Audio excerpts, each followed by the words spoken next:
Olá, caros estudantes, nós estamos falando nesse vídeo de forma genérica para todas as turmas, porque a gente vai abordar um conceito que é pertinente à geografia de maneira geral, e ele fala de uma questão que é pertinente a todos, que é a questão da Páscoa que nós estamos comemorando nesse mês, nesses próximos dias aqui.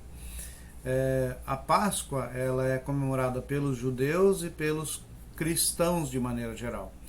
Para os judeus é o primeiro mês do ano, é o mês chamado Nissan, que é quando inicia a primavera no hemisfério norte. No nosso caso, hemisfério sul, inicia o outono, que elas são diferentes. Quando é primavera no hemisfério norte, é outono no hemisfério sul.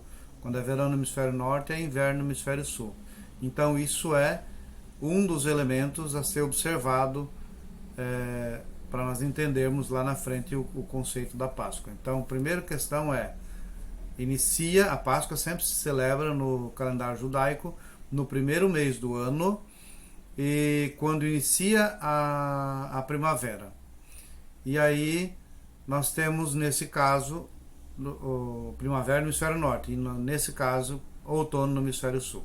No caso dos cristãos, a Páscoa ela começa a ter uma data específica a partir do Concílio de Nicéia, que foi lá pelo ano 300, no ano 325 depois de Cristo. O que é um concílio? É uma reunião dos líderes cristãos que vão determinar algumas regras básicas que aquela entidade religiosa, nesse caso a Igreja Católica, naquele momento da história, e que vai determinar algumas datas. Nesse caso, eles se reuniram e um dos elementos a ser observado era a data da Páscoa. Quando é que ia acontecer a data da Páscoa? Porque para os judeus era uma coisa, como é que era para os cristãos? Porque havia uma certa confusão naquele momento da história. Então eles se reúnem e definem qual o momento da data da Páscoa. E aí nesse concílio eles definem que a Páscoa cristã ela vai ser no primeiro domingo após a primeira lua cheia do equinócio de março. Então vem várias informações aí, mas uma das informações importantes a ser observada é a questão do equinócio de março. O que é o equinócio? Equinócio é uma palavra composta equinócio, de igual, e nox, que é noite. Então, noite e dia iguais. É o momento em que a Terra está fazendo o seu giro ao redor do Sol e a posição que ela passa, ela vai estar naquele momento, ela estará naquele momento iluminando tanto a parte norte quanto a parte sul de forma igual, porque ela gira ao redor dela mesma, né? Nós estamos falando de terra esférica, aqui é importante que a gente faça um parêntese, um aspas aqui, dizer, nós estamos falando de um planeta esférico, nós estamos falando de terraplanismo. Como eu já falei para todas as turmas, terraplanismo nós não discutimos, terraplanismo nós combatemos, colocamos para fora, expulsamos.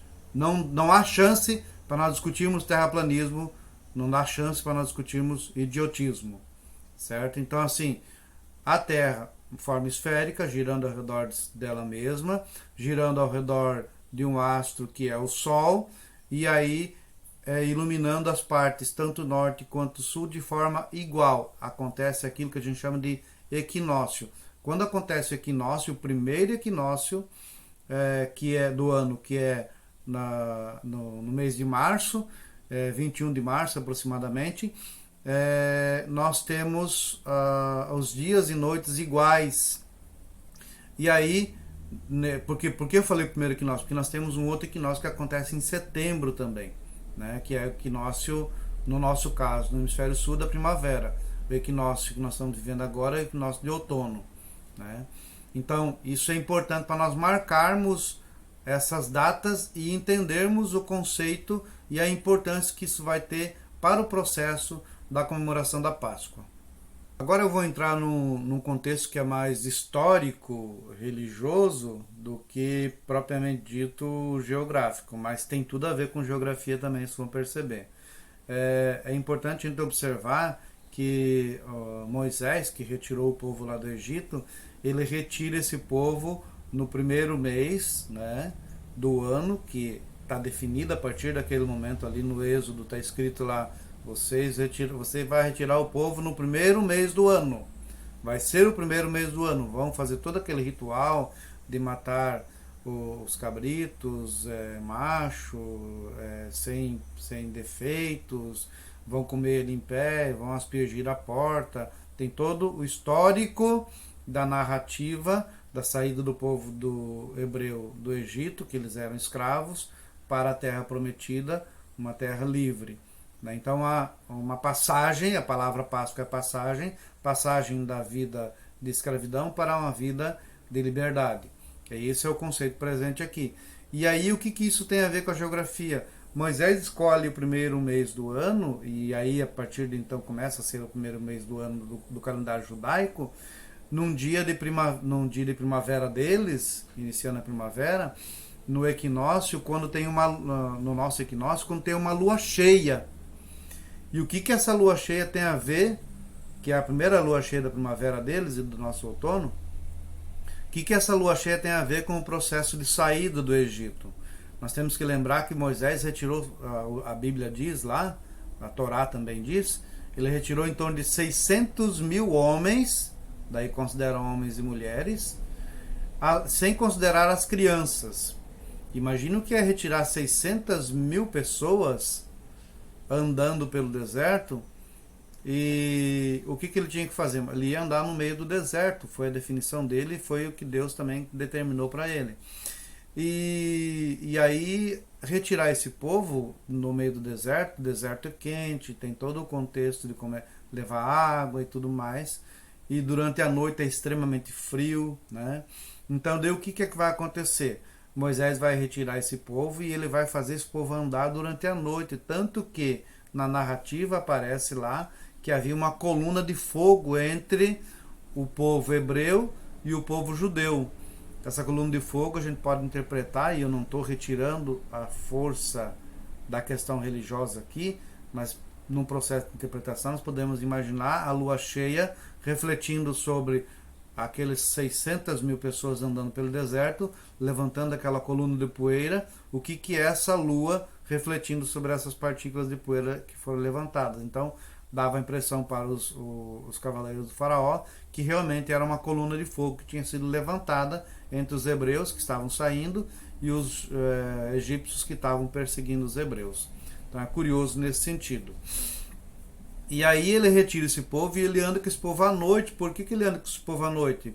A interpretação das ciências diz que ele provavelmente andou com esse povo à noite porque à noite era muito mais frio e aquecia ao andar, né? E aí gastavam menos energia também ao andar. Durante o dia eles acampavam e se alimentavam, se recuperavam sua energia para novamente durante a noite dar mais um progresso no processo da caminhada que eles estavam fazendo para sair da situação de escravidão.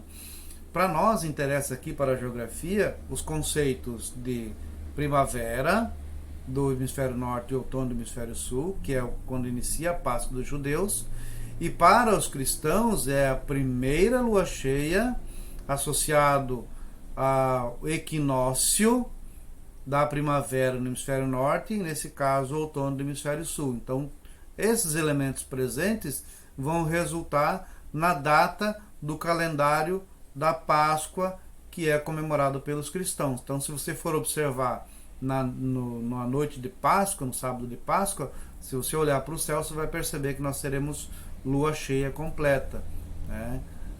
Os judeus provavelmente já viveram a Páscoa deles esse ano, porque a lua cheia aconteceu antes já, né? E nós cristãos estamos vivendo ela agora, nesse domingo agora.